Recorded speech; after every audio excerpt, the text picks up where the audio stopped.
Ilikuwa ni siku chache kabla ya birthday ya binti afahamikaye kwa jina Lucy. Wazazi wake walikuwa wanafanya maandalizi ya aina nyingi ili siku ya harusi, siku ya birthday yake iwe na furaha na amani, kwa sababu ni mtoto wao kipenzi. Lucy ni binti wa miaka 20, ni mtoto wa kwanza na wa mwisho katika familia ya kitajiri ambayo inamiliki kampuni ndogo ndogo nyingi katika mji. Pia baba yake ni mfanya biashara mkubwa na anayefahamika nchi nzima na anafahamika kwa kila mtu. Kwa mazingira ya Lucy na malezi aliyopata, hakuwahi kukaa mtaani au kucheza mtaani. Yeye shule alianza akiwa private, kuanzia nursery hadi sekondari, advance na chuo pia. Hakulelewa katika mazingira ya mtaa. Kwa kifupi, hakuwa na rafiki wa aina yoyote pale mtaani kwao. Na pale mtaani kwao ni mtaa ambao wa watu wenye majumba kifahari na wenye pesa zao. Siku hiyo Lucy alipelekwa na mlinzi wake katika soko kubwa kuchukua naye vifaa anavyovihitaji na vitu anavyovihitaji, kwa sababu siku hiyo alipewa uhuru na baba yake. Katika pitapita zake akamkuta kijana mmoja akiwa anaichora picha nzuri yenye kuvutia. Lucy akamsogelea na kuongea naye. Sasa hizi kaka, salama tu, kwema? Unajua kuchora? Ni kawaida. Una kipaji kizuri. Ni kawaida, asante pia. Ila samahani, una gharama za kuchora, huwa unachora kwa bei gani? Naangalia na picha ambayo wewe unahitaji. Mimi nahitaji nikupe picha unichore kuanzia hapa kifuani kwenda juu. Yaani kwa kifupi, sura iwe kubwa, mwili uwe mdogo, kama passport size. Sawa, close up hiyo. Ndio hiyo unahitaji. Basi haina shida. Utanifanyia bei gani? Au akiwa anafikiria amwanzie bei gani. Mwisho akajikuta 50,000 tu. 50,000? Ndio. Basi haina shida. Mbona ulistuka? Hamna. Akawa anacheka. Ile picha nitapata vipi? Picha subiri nikienda nyumbani nitakuletea. Akamwambia basi haina shida. Si unaweza ukajipiga tu hapo. Hivi una simu hapo? Jamaa akamwambia sina simu. Na simu yangu haiwezi kupiga picha. Sasa utapata vipi? Stationery ile pale karibu tu, unaweza ukapiga picha hapa, nikaenda nikatoa pale stationery, nikaja kuendelea na kazi. Sawa. Shika simu. Unaweza kupiga picha? Kupiga picha naweza. Shika simu nipige picha, alafu ukasafishe pale. Akamwambia kaa vizuri, akamweka kwenye kiti, na kumweka vizuri. Akampiga picha takriban 3 na akamwambia chagua picha gani unaipenda hapo nikuchole. So nzuri. Hii hapa nimeipenda. Basi ana shida, acha nikakusafishie pale mara moja. Haya, yule kijana anayefahamika kwa jina la Johnson akafika hadi katika lile eneo la stationery, akasafisha ile picha, akarudi pamoja na ile simu, akamkabidhi Lucy na akabaki na picha. Kwa muda gani naweza ngapata? Nikimaliza hii, kwa sababu sina kazi, nitaichora hii. Sawa basi tu, naomba jitahidi ichore vizuri kwa sababu kesho ni siku ya birthday yangu. Basi haina shida. Pale Lucy hakujali, akatoa 50,000 yote bila kutoa advance. Johnson akashangaa, vipi? Nikajua labda utatoa advance tu. Amna, wewe chukua tu yote, ukimaliza ukiniletea, nikija kuchukua tunakuwa tumeshamalizana. Sawa. Lucy akaingia ndani ya gari na kuondoka zake. Johnson ikabidi amalize ile picha haraka sana aliyokuwa anachora kwa furaha alionayo. Alipomaliza akaingia madukani kuchukua vitu vya nyumbani, kwa sababu maisha yake yalikuwa ni ya kubahatisha, na nyumbani akiwa anamuuguza baba na mamake ni mtu wa kazi za nyumbani tu. Na kitu hiko kwamba Johnson walikuwa wanaishi kando ya mji, polini, yani ni shamba. Kwa hiyo kwamba mama yake akitoka nyumbani anaenda shamba, wanalima, kinachopatikana ndicho anakula, na anachokipata John ndicho wanakula. Na John sio kwamba kila siku anaweza akapata mteja. Akanunua mchele, unga, sukari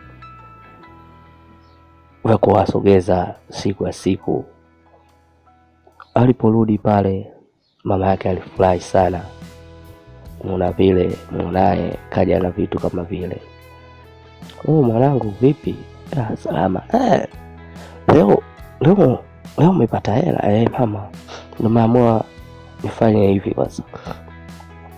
Basi chukua hata hii kidogo mama, na hii baba kidogo, itabidi kesho nikampitilie hospitali nimchukulie dawa ya porobo. Sawa, haina shida. Baba yuko wapi? Baba yako kalala ndani. Basi acha nikamuone. Akagonga mlango. Koko. Odi. Karibu. Asante. Za saizi mama. Za saizi baba. Asante. Unaendeleaje? Naendelea vizuri tu, namshukuru Mungu. Sawa, nimekuja kukujulia hali tu. Haya. Ila baba, acha kuvuta sigara, na hali ulikuwa nayo sio nzuri. Tusingiane. Kama mshindwa kuongea, hebu toka. Haya baba. Siku ya pili ilipofika, Johnson aliwahi mapema sana katika eneo lake la kazi na kuanza kuichora ile picha ya mteja wake. Na huku upande kwa kina Lucy, ndo shamra zilianzia asubuhi. Utafikiri kuna ndoa, kumbe ni birthday, na hakupewa ruksa ya kuondoka nyumbani, kutoka nyumbani. Shamla zilizidi za kila aina, kuanzia asubuhi hadi mchana. Lucy akawa ana hofu ya ile picha yake, kwa sababu alimwahidi kwamba ile picha ataenda kuichukua. Na kitu cha kushangaza, hata namba ya simu hakuchukua, kwa sababu lile eneo ambalo anafanyia Johnson ni kwamba ni mchoraji pekee katika lile eneo na anajulikana sana kwa uchoraji wa picha nzuri. Ilibidi ampigie rafiki yake wa karibu aipitie ile picha pale. Akaingia chumbani kwake baada ya kukatazwa kutoka nje.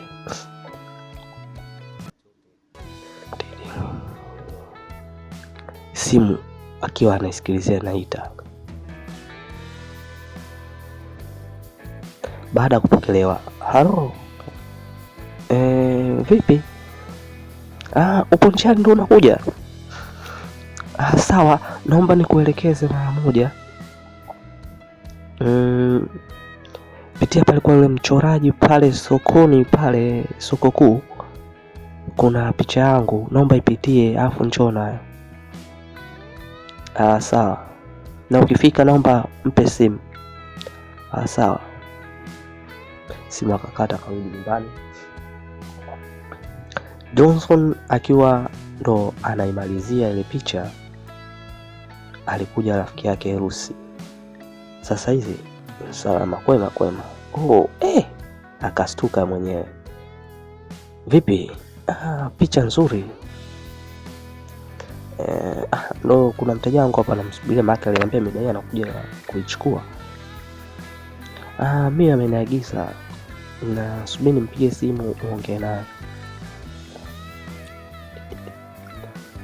Simu ikawa inaita kwa Rusi, na kipindi simu inaita kwa Rusi ni wakati wa kutambulishwa kwa marafiki wa baba yake, huku simu ikiwa mkononi. Kwa adabu alizofundishwa Rusi, hakuweza kupokea simu, ila alipoiona namba ya rafiki yake ni mtu ambaye hakuwa ametulia. Baba yake akawa anamwangalia. Rusi, vipi? Hamna baba. Hamna. Mbona sikuelewi leo? Hamna baba. Kwa uoga, kwa sababu babake ni mkali sana. Kwa uoga, hebu lete simu. Mzee wake akapokea. Halo Rusi. Ashika. Akamrudishia. Nenda kaongelee ndani.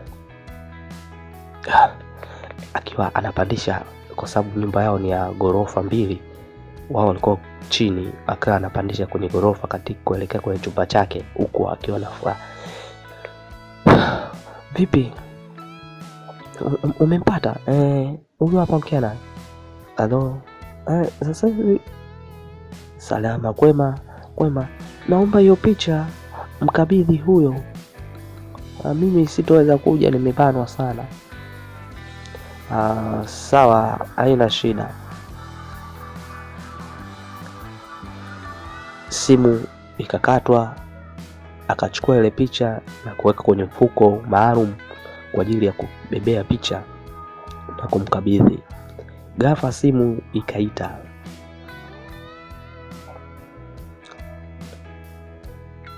Hello. Samani, naomba niongee naye wa mchoraji.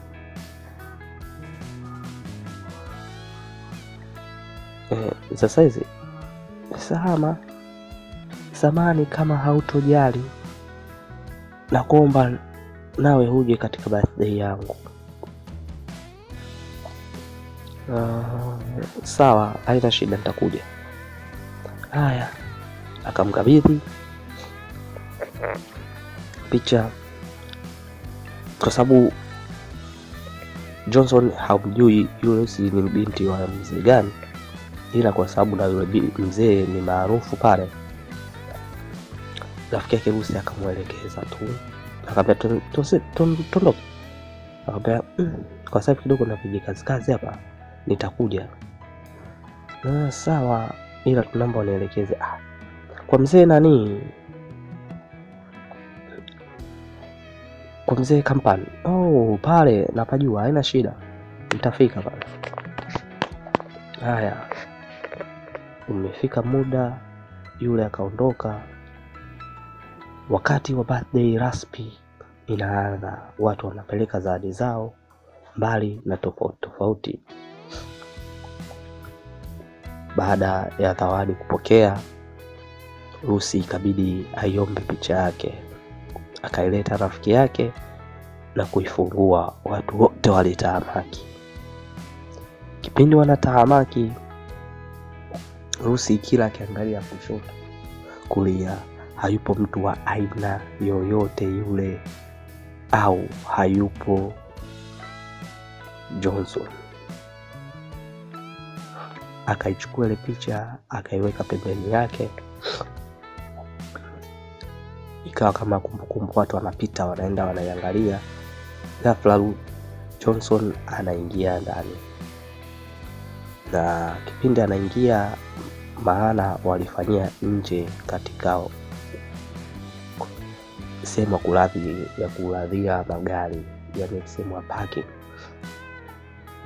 Alipofika pale, Lucy akaanza kutambulisha wazazi wake na kuwashukuru wazazi wake. Katika shukrani, ikabidi amshukuru Johnson ambaye amechora ile picha na kumwomba asogee mbele. Ndugu, jamaa, marafiki, baada ya utambulisho huo, najua wengi mmeipenda hii picha, ila namleta mchoraji ambaye amechora hii picha muone. Johnson anafika pale, watu walifurahi na kupiga makofi. Baadhi ya watu wakaenda kumtunza hapa na pale. Furaha ilikuwa ni kubwa sana, na Johnson alikuwa mtu wa amani na mpole. Tusubiri sehemu inayofuata.